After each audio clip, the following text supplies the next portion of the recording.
Hey yo yo yo, salut les turfeuses, salut les turfeurs, et bienvenue pour un nouveau pronostic de Benoît Requin. Ok, place au pronostic du quintet du lundi 6 février, direction Paris-Vincennes pour le prix des Rouges Terres, 3 attelés, 2700 mètres, 15 partants, réunion 1, course 1, indice de confiance 3 sur 5.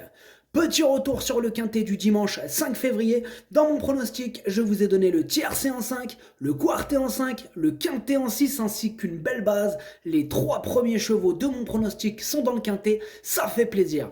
Ok, c'est parti, on commence le pronostic et on commence avec le numéro 1, Junkie. Et on écoute l'entraîneur Eric Bondo. Junkie a été très bonne en dernier lieu où elle n'a jamais pu s'exprimer. Elle semble bien et mieux en venant de derrière, mais deux pensionnaires sont de même qualité et c'est le déroulement de course qui fera la différence.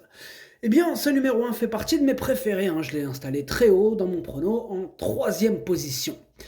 Le 1, Daisani. On passe au numéro 2, Donner Amour. Et on écoute Mario à Minopoli JR.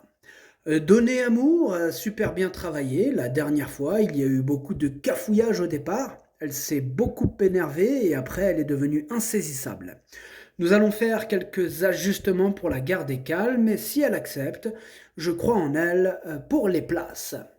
Eh bien, ce numéro 2, en revanche, je ne l'ai pas retenu, mais après, bon, question de feeling, il pourrait intéresser les amateurs de champ réduit.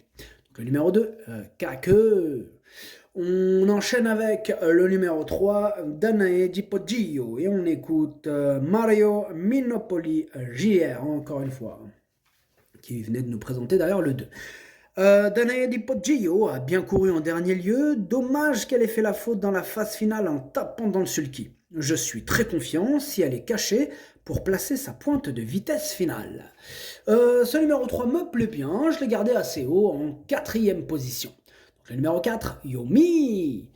On passe au numéro 5, Duna di Girifalco. Et on écoute Eric Bondo.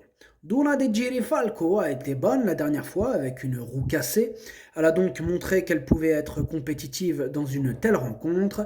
Elle peut aller devant comme attendre. Ce numéro 5 me plaît bien, je l'ai gardé en cinquième position. Donc le numéro 5, Doi. On enchaîne avec le numéro 6, Desdemona Sage, et on écoute Marco Smorgon.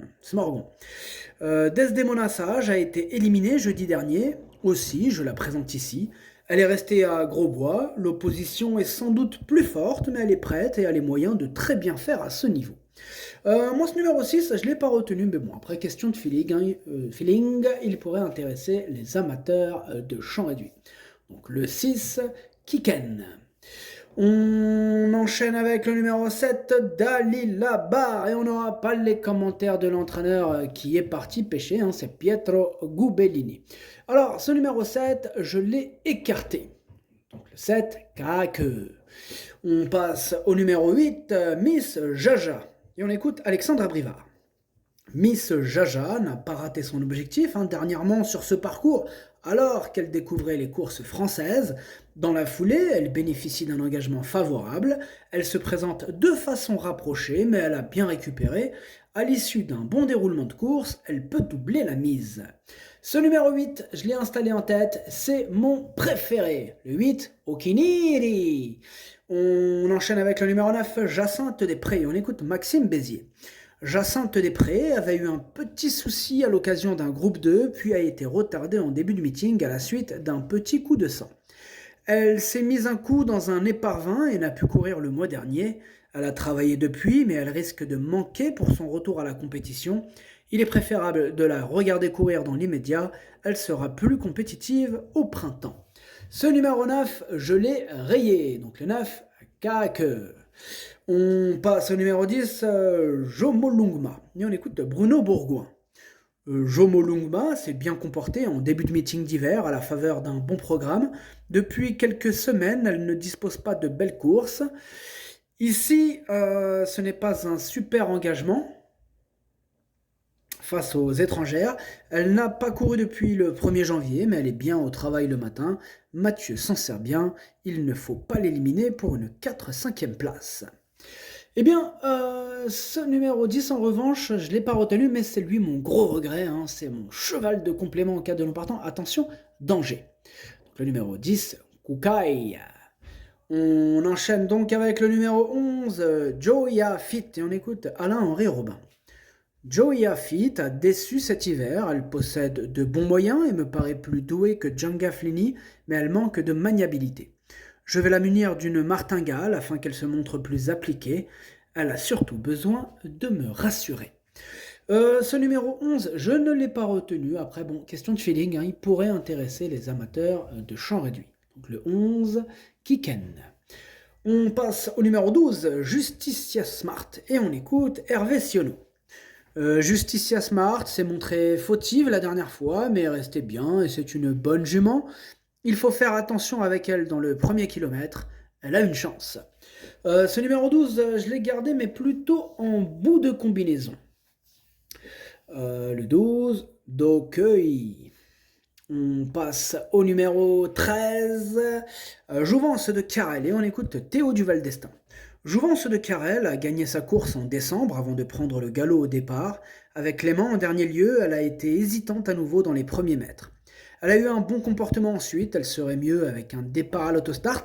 Elle est bien physiquement et si elle négocie bien les premiers mètres, elle est compétitive. C'est sa catégorie et elle a la qualité pour briller. Bon, effectivement, ce numéro 13 a largement les qualités pour briller. Maintenant, encore faut-il qu'elle reste sage. Donc moi, je l'ai gardé très haut en deuxième position. On croise les doigts. Le numéro 2, Watashi no Nibame no Okiniri. On enchaîne avec le numéro 14, Djanga Flini. Et on écoute Alain-Henri Robin. Djanga Flini avait gagné plaisamment fin décembre, mais elle a déçu dernièrement. Il faut dire qu'elle avait décompressé à la campagne après son succès. Elle a travaillé plus sérieusement à Grosbois et s'est montrée plaisante ce vendredi matin. Je vais lui retirer le bonnet fermé pour lui mettre des œillères descendantes. Ce parcours ne va pas la déranger.